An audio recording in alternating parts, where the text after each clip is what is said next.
we have changed around our schedule a little bit, just to accommodate for people. So, first up, we have our next panel. We're all set to go for it. Excellent. So, our next panel is Ethical Leadership in Education, Nurturing Values-Based Leaders. So, our moderator for this one is John Shortring, founder and CEO, Support Edu. Come on up, John. We've seen John a few times today, but we love all of the wonderful insight that he gives us.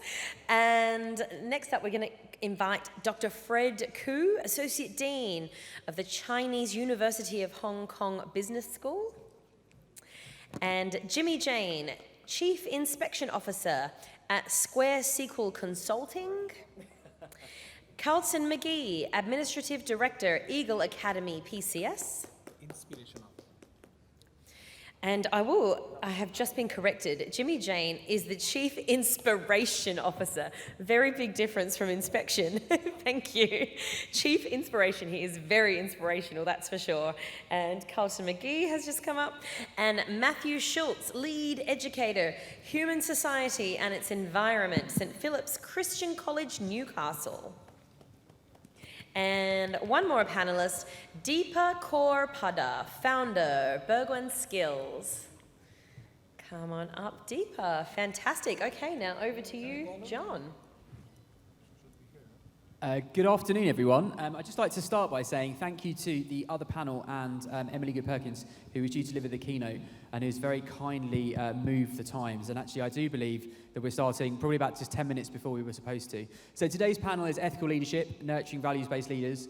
I'll be your moderator for the next 45 minutes or so. I'd like to get some questions in at the end.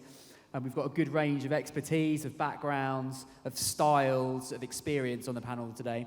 I'm going to ask the panel to introduce themselves before we get going. You should already know me from this morning, but I'm just going to tell you 5 values that I subscribe to and my company subscribes to. I'm not going to go into them, but just so you know them. So we believe in 5 key values that supported you. Our 5 values are: we believe people and our operations should be fair, aspirational, creative, empathetic, and solutions-focused. So we have 5 faces of leadership. I talk about those on LinkedIn, but that's all I'm going to say now. So I'm going to hand over. Fred, you want to introduce yourself and talk to us about your values? Thank you, John. Hi, everyone. Just a little bit about myself. I'm the Associate Dean of the CHK Business School. I'm a Chinese University of Hong Kong. At the same time, I'm also the director, founding director of the so-called Business Education for Social Good, or we call it BESCO in short. I guess my role is actually going a little bit beyond the traditional academia, because I'm at the same time spearheading different perspectives, different initiatives that actually tries to incorporate social ethical consideration on the business curriculum. And I guess the objective is obvious. The objective is that we would like to cultivate the next generation of business leaders who are, of course, experts in their areas, and at the same time, they are very much social conscious. And when it comes to, say, the values that John, you have mentioned, I would say that, or I would summarize it by 3 I's. I talk about, say, integrity. I talk about innovation. I also talk about impacts. So, integrity, you have to, lead by example. So you have to uphold yourself, to the highest standard. Innovative, you have to constantly look for new solutions, innovative solutions. And finally, impact is important as well. We constantly remind ourselves what kind of impacts that we are actually, making, especially to the younger generation. Yeah. Thanks, Fred. Jimmy, over to you. Thank you. Thank you so very much. Good afternoon. You heard me earlier, though. You get all the professional qualifications in my LinkedIn profile. But I'll tell you something which is not there. Yeah. So I'm a possibility practitioner, firm believer of serendipity, which means I love to take chances. I'm somebody who will walk up to a stranger and say hello, because you never know what kind of opportunities it can open up to. And if I may just quickly take a step back, as a result of that, as a result of my belief in serendipity, my guide for my doctorate eventually became, one of the professors at Harvard Medical School became my mentor. Now, what do I believe in? I believe in law of karma, that whatever you do, life is like an echo. It's going to come back to you. More so, since you spoke of 3 I's, I would say I believe in 3 E's, which is establish, evolve, and expand. It's extremely circular. It's not sequential. I don't know what E comes in at what point of time. And for the very simple reason is, when I look at where I come from, the kind of work I do, why do people hire us as consultant? The belief is that we should know something more than what they think they know. Otherwise, we'll be out of business. So every 3 years, we take a stock in terms of what we have been doing and how can we do better, right? And last but not the least, my belief is if you are sincere, and sincerity being one of my values, in whatever you're doing, results are bound to come sooner or later. Yeah. Thank you. And Carlton, over to you. Good afternoon. My name is Carlton D. McGee. I'm the Administrative Director of OST, which is out of school time at Eagle Academy Public Charter School in Washington, D.C. So the objective for myself and also for Eagle Academy is to develop individually independent young scholars. I call them scholars. I don't just call them students. I think by calling them scholars, it kind of elevates their way of thinking. So, but what I would like to add as far as one of the values or the characteristics is that, he had mentioned it before, integrity. That's the value that guides the work that I've been doing for over 30 years. So, that's it. Thanks very much. And I feel like we've got a common theme running here. We always believe in kind of the nature of the leadership inside ourselves, as in you feel like you have to be true to yourselves. Carlton, you just mentioned integrity there. Anything further to add, Matt? What kind of your values? Talk to us about yourself. Let's add to what we've had already. Great. I'm Matt. I'm from Lake Macquarie, Australia, which is 2 hours north of Sydney. And I come from 3 different contexts. I guess who I am is I'm a bow tie wearing eccentric history teacher still.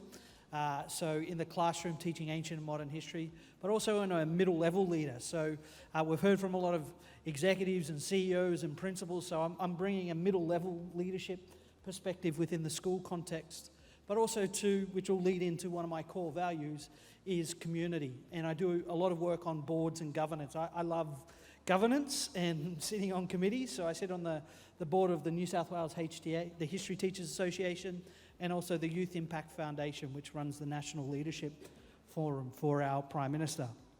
So that leads into one of my core values is servant leadership. And so I'll speak to that more later on because I think that's one of the questions that we've got. And so servant leadership is one of the core. And the other one is courageous wisdom or wise courage as well. So you can flip it around depending on the context. And it's really, to go back to what Tom said on the panel yesterday, to avoid flapping in a situation. It's having wisdom in a moment, but also having courage. Because as leaders, one thing I've learned over the last couple of years as a middle-level leader is that you have to be courageous in making decisions. You have to make the hard decisions sometimes. When your bosses want you to go this way, but your staff don't want to go that way, you in the middle leadership have to make courageous and tough decisions. And so that's whether growth conversations with staff or directing staff. So I think that's led to good timing for me to pass a microphone on to Deepa. You've done really well there. I'm very impressed. And I also, we didn't know this, but my background is in history teaching, Yep. so maybe we'll connect on that later. Deepa, lovely to have you here. Great for you to join us. Thank you. First question is, introduce yourself very quickly, and likewise, what are your core values? Take a breath, Yes. calm yourself, it's all I'm good, so don't good worry. to go. Don't panic. Thank you. So first of all, sorry, I just got a bit late. So Deepa here, and we're talking about the leadership. Yeah, values-based leadership. So kind of Values. introduce yourself quickly and briefly, like who Sure. you are, what do you do, and then what values what values are at your core? Core, 2 values that I can very quickly recall. One is humility, and second is being disciplined. I guess both are very important, not only when it comes to leaders, but even as an aspect when I demonstrate myself as a parent to my child, I guess they pick up these values from me as well. So these 2 being the core, that would be it. Thanks. And do you want to take this opportunity, because I don't think we've met you on a panel yet. Have we met you on a panel? Because I wasn't here yesterday. So have you been on a panel at all today or yesterday? Panel talk? Yeah, have you been on a panel before today? No. I just wanted if you introduce yourself to the room to let them know about yourself. Yeah. Yeah. This is the first panel talk, yeah. Yeah, so do you want to, just tell the room a little bit about yourself. What do you do? What's your role? Okay, sure. So this is Deepa here from Mumbai with total 18 years of experience as a working professional, seen over 80 cities across the world and worked with more than 10 different nationalities, and been into learning and development space since 2013. Work exclusively with corporates for their behavioral and leadership training programs. That would Brilliant, thank you very much. So I'm just going to surprise the panel now, because we had some pre-arranged questions, and I feel like question 3 is going to fit in better now to question 2, because we've just given all of our leadership values in ourselves, and I'm just going to give the Forbes definition. And Jimmy, I'm going to go to you. First on this one. So Forbes define values of values-based leadership in the follows. They say that values-based leaders are self-reflective, balanced, show humility, authentic, focused on continual improvement. They're the values that Forbes say values-based leaders are.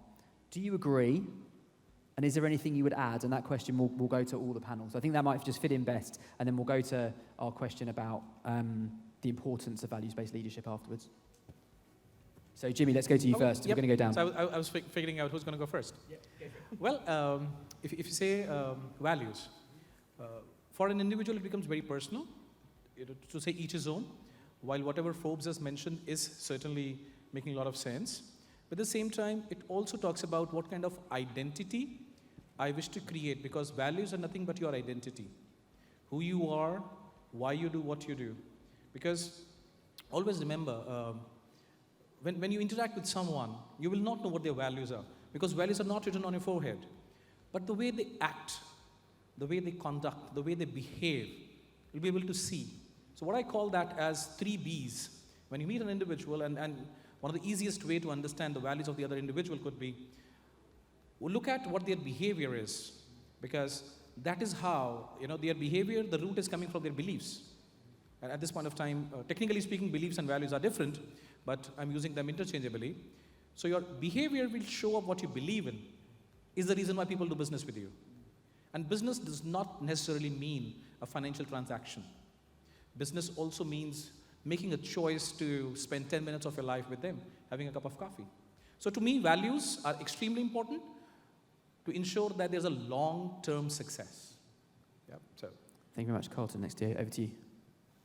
Yeah.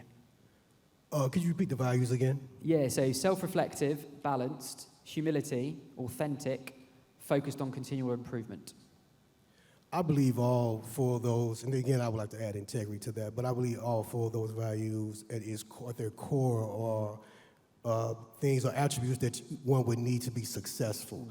But at the end of the day, those values do not make up for the actual pragmatic application that one would need, or the courage that one would need in order to bring what the values represent into fruition, if that makes sense.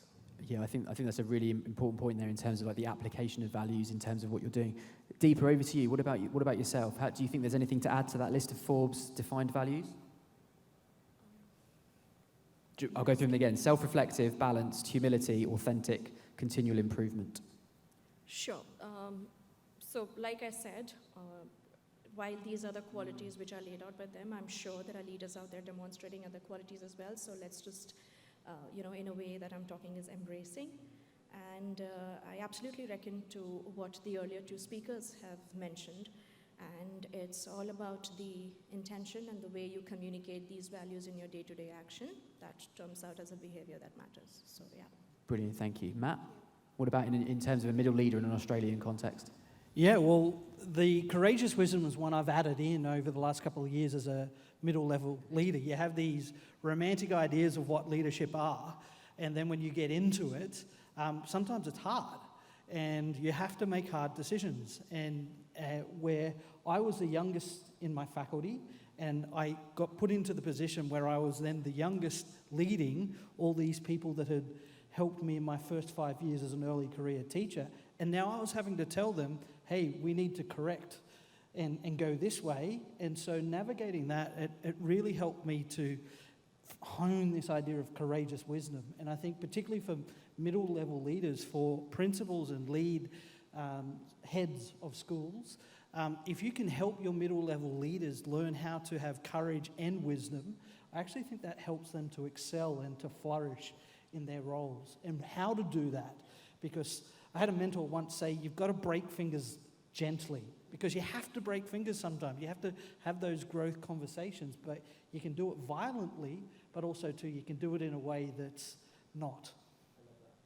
Talk about empathy and fairness as well, and I think that kind of links very, very much to, you've got to make those tough decisions, you've got to have those conversations, but how you do it is a really important one.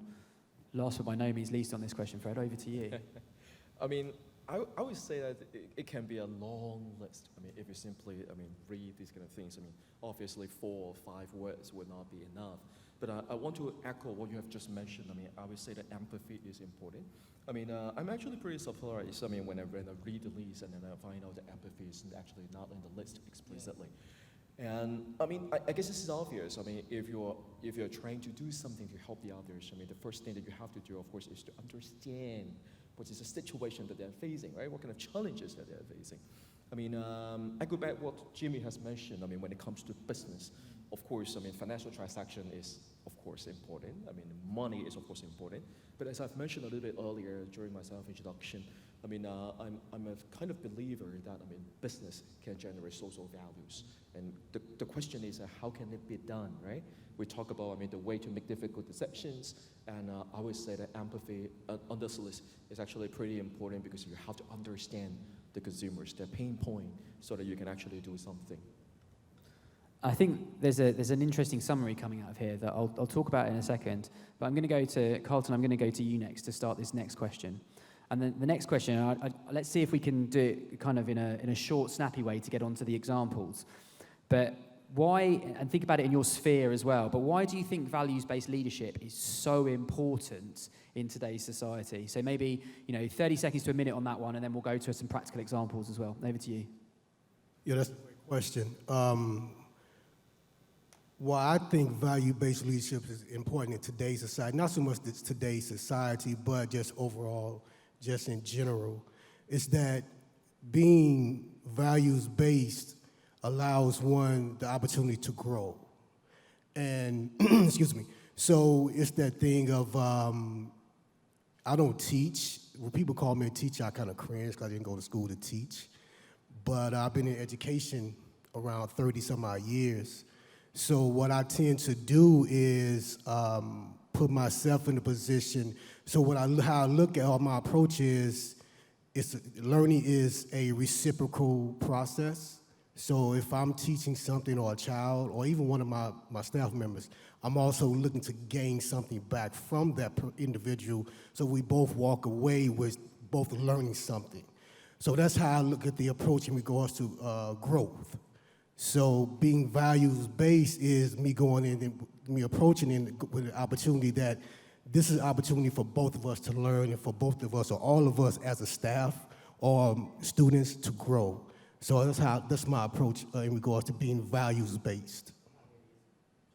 To today, that's leadership across time. Absolutely. The ability to walk into a situation and believe you can learn something from it, whatever that situation is really important.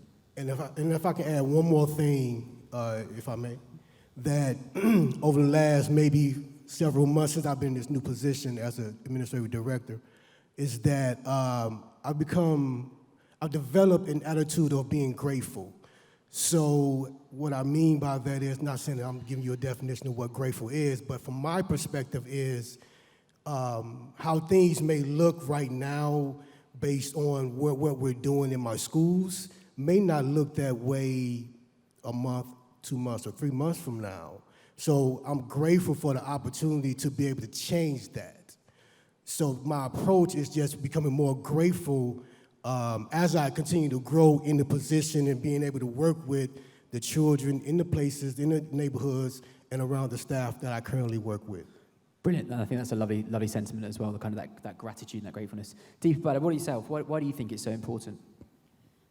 So one, definitely yes, value-based leadership to be taught in the education system is very important. One simple example is what I would like to give is, if you ever speak to children, right, if you're talking about literally education from 8 to 15, 16-year-old, I'm sure everyone here sitting in the room has some or the other sort of favorite superhero. Either it could be Spider-Man, either it could be Batman, or as simple as having Captain Marvel. Now, it's not about the attire or the dress that they wear, right? It's more so ever, one, what do these superheroes for me stand for? Now, that is also one of the ways where children, or let's say students, are capturing being a leader. Now, while a superhero might fight for injustice or justice around the world, for them it begins about how amazing the story sounds. And when I grow up, what kind of leader or superpower would I want to have? So it really starts from that stage. First, the family comes in, the society that you bring up in, and each and every education system that they go through is going to bring out a very different type of leader. But what value do you stand for? What is your action and intent that you're going to stand for? So, in the core of it, yes, what is this value? What are the behaviors that you're demonstrating? Absolutely important. Brilliant, thank you. Fred, what about yourself? Why do you think it's so important? I would say that this is important because it's a way for us to ensure our decisions and our actions are actually consistent. I mean, with the, say, ethical standards or ethical principles, those kind of things. And when you try to, because I actually come from, a background of business education, of course I try to apply this kind of thing, not only in education, but also in the business sector as well, right? So I mean, in this case, ethical leadership can be translated into, an encouragement, asking the leaders, business leaders, to be more accountable of their action, of their own action, of their organization's action.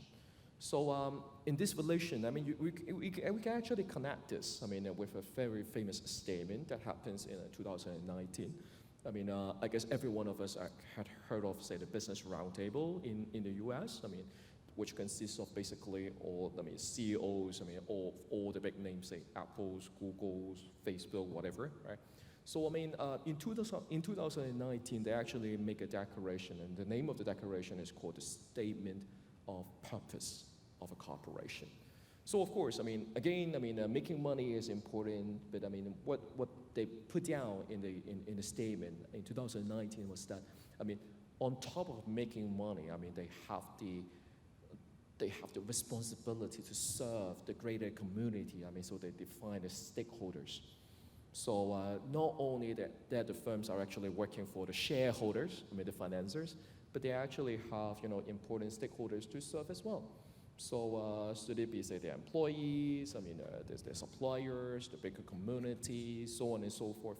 And this actually, I would say, one of the results from ethical leadership, because the leaders and the firms are actually held accountable in some sense. So I guess this is the reason why this is important. I think the application of that and the accountability is another word that we've kind of touched on in this panel as well.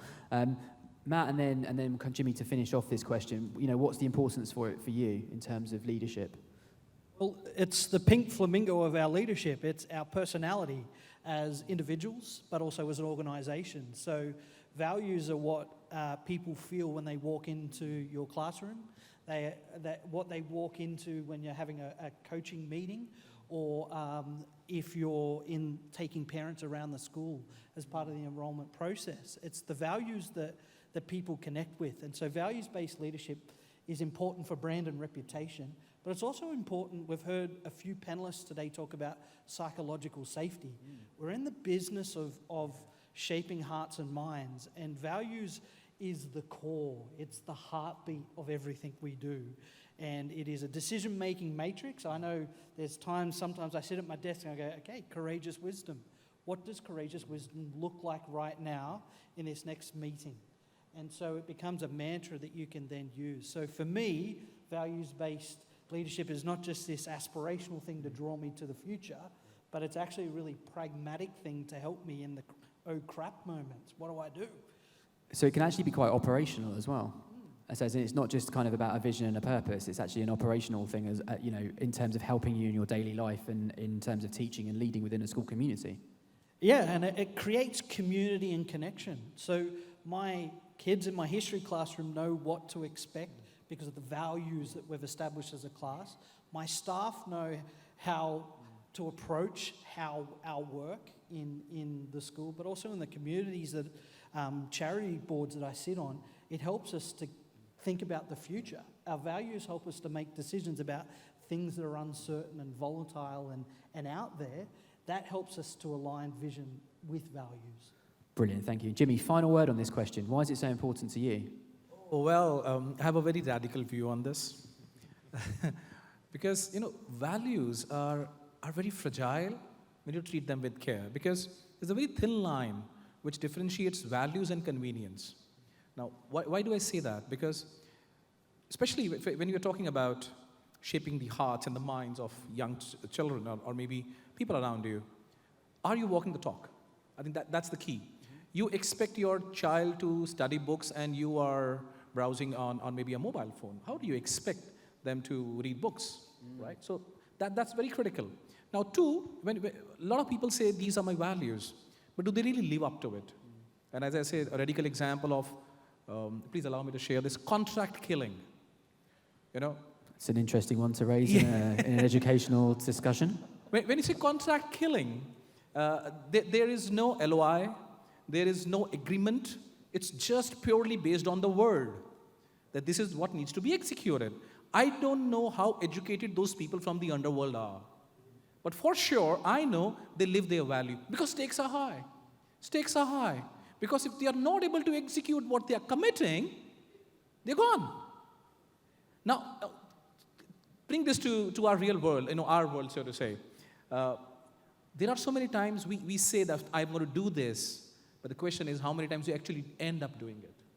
So I think I'll probably pause here when I say, saying or defining a value is one part, living that value becomes absolutely another. And I think that's going to be a great lead into our final question today. So we've had a lot of some absolutely amazing discussions today, and I've written around some amazing words. But I think what I'm hearing from the panel is that whilst you can have those personal values, you're very, it's very much shaped by your community. It's very much shaped by the where you live and what you're doing and the moment, as well as having those long-term values by which you live.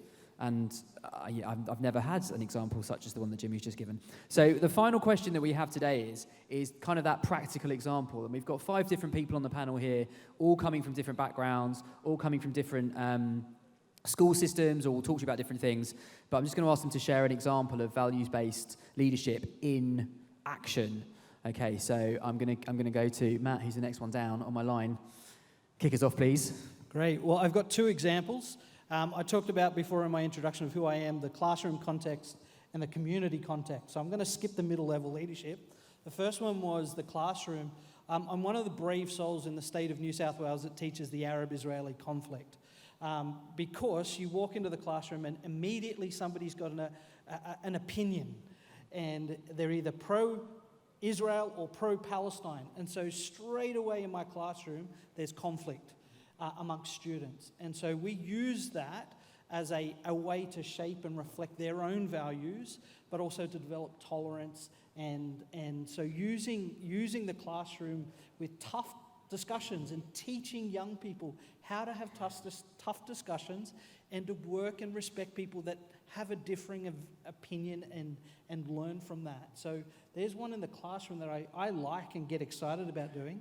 And the other one in the community is I sit on the board of the Youth Impact Foundation, and we run the National Leadership Forum, which is put on by the Prime Minister and Opposition Leader. And it's a really special forum where we get 200 young people from around the country, and they spend 4 days in our nation's capital. The first day is in Parliament House with the politicians, and they share their story and why they got into it. But the young people are in small groups, so then for the rest of the 4 days, they hear some inspiring speakers, but they're in small groups where they get then to share their story and their values. And so it's the context there where they're talking their story and reflecting on their story that they actually get to reflect on theirs.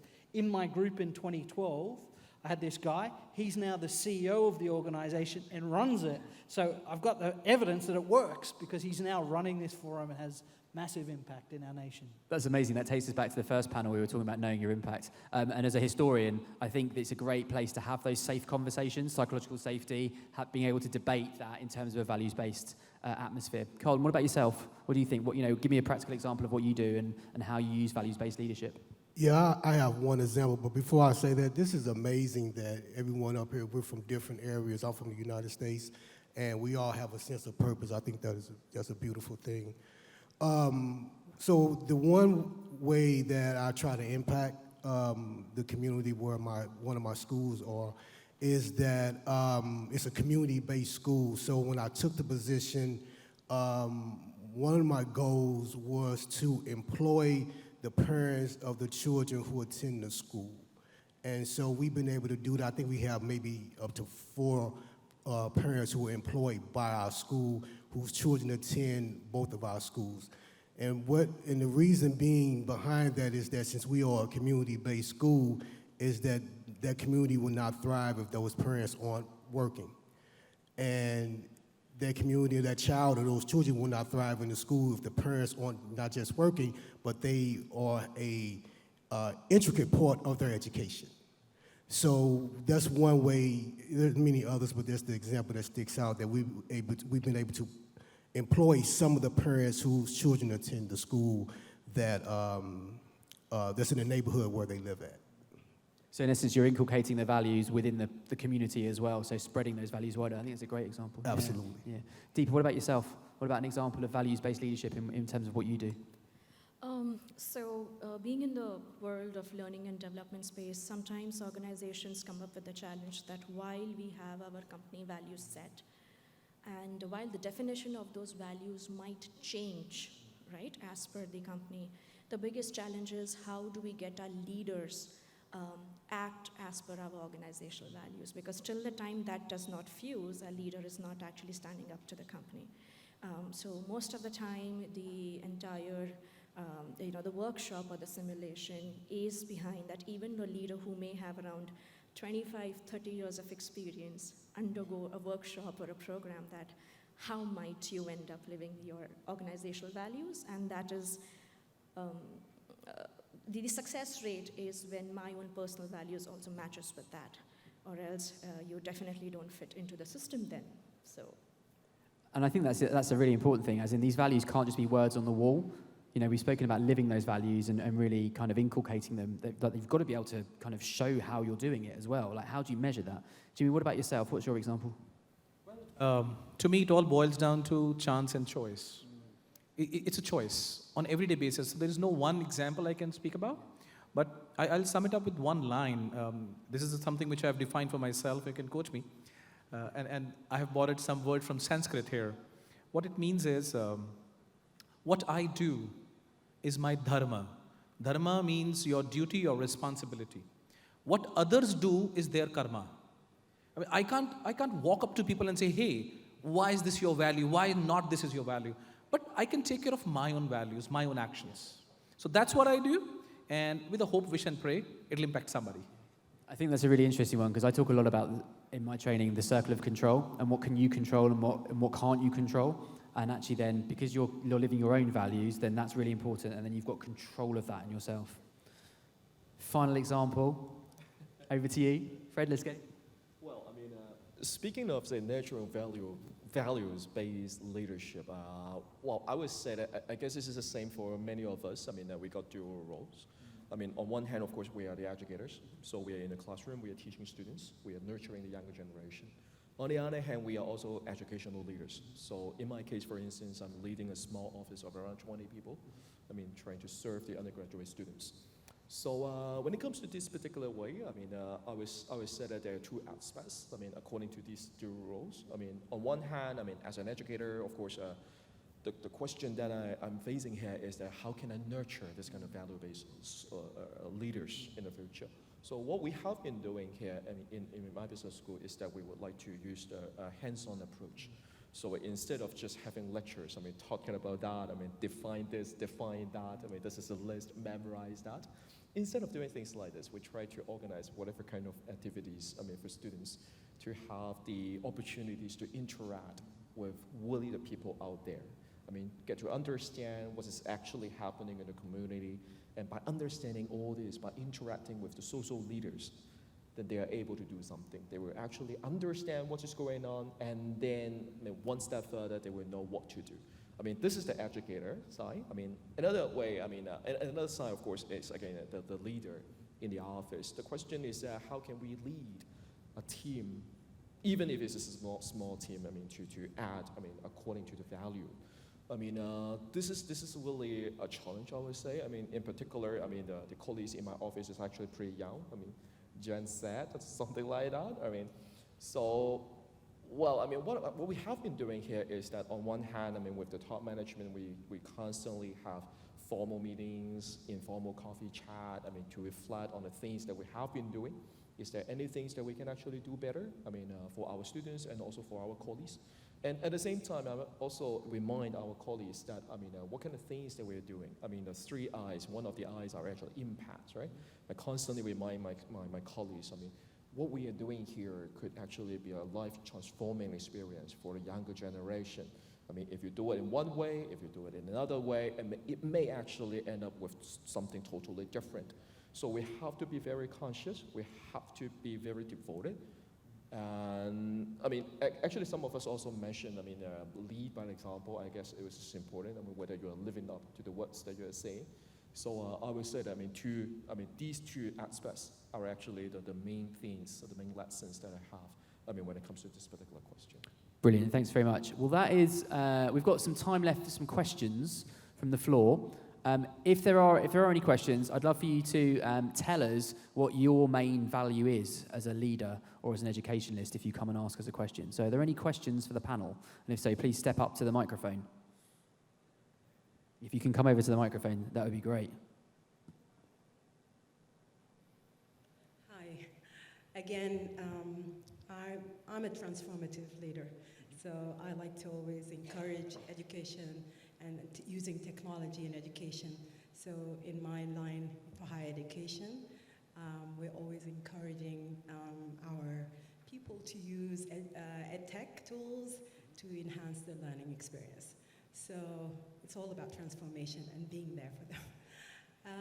As panelists, I know that leadership is not an easy thing with the budget constraints and the finance constraints, but with the evolving world of technology and AI, what are you guys doing to reflect that on your leadership? Okay, so the question is to do with AI and technology and with reflection to leadership. Colin, do you want to take that one? So the school that, the grade level is pre-K through third, that is one of the schools, well, both schools that I'm over as a director of after-school programs. What we've done, or what we're currently doing, we have developed or implemented a STEM program for the second and third graders. And we started off with maybe 4 scholars at the beginning of the school year. We're now up to 12. And so the number of scholars that have signed up, that are participating in the STEM program, exceeds the number of kits, STEM kits that we have. So right before I came out here, maybe 2 weeks prior, I was meeting with the individuals who run the STEM program and talking with them about getting not just more STEM kits, but getting all the things, all the necessary tools that we need, because we're looking to add more scholars to the STEM program because it's growing. Being over a school that is in a predominantly black neighborhood for predominantly black children, a science, technology, engineering, mathematical program is definitely needed. So we're looking to make sure that we have everything we need for the children who are interested in the STEM program as it continues to grow. So I hope that answered your question. Brilliant. Any other perspectives on that question? Jimmy, and then... Okay, if I may add to that, and maybe I can go back to the acronyms again. We need to reflect, reboot, restart. With the change in technology, you must understand that as educators, as facilitators, as consultants, we must stay ahead, we must learn. right? So continuous learning is extremely important. And that's where I said, unless otherwise, think of it example as electricity. Unless otherwise I'm teaching coding. How AI can be benefited for an educator is something I need to know.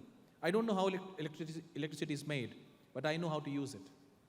Similarly, I should know how I can leverage the AI, to shape the future better. That's my 2 cents. Thank you, Matt. Oh, I answer your question? Okay.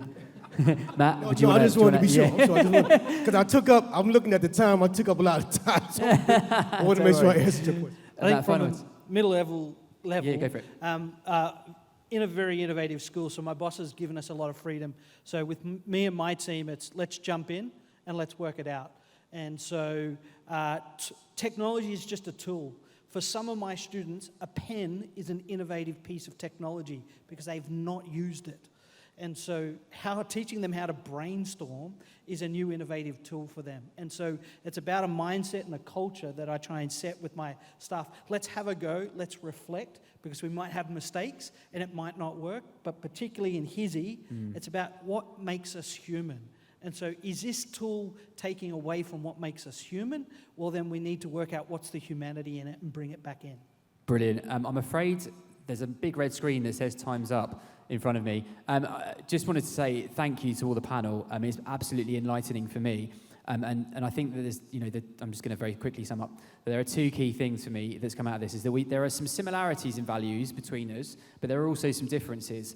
And I feel like we're all saying that that's okay. It's okay to have different values because it's going to be based on the context of where you work and the type of work that you're doing and where you're located. But as long as you're living those values and as long as that you're walking the walk and you're using them both in your long-term vision but also in your short-term operational planning, then you will then be able to develop and nurture that leadership within your team, within those students that you're trying to support. And so I think that's probably the message that I would want you to leave with today. Thank you so much for being here and listening. And if there's any other questions that you have for us, then please do grab us at the end of the session. Thank you so much. Thank you. Thank you, John. Thank you, everyone. Fantastic. Thank you so much for that wonderful discussion.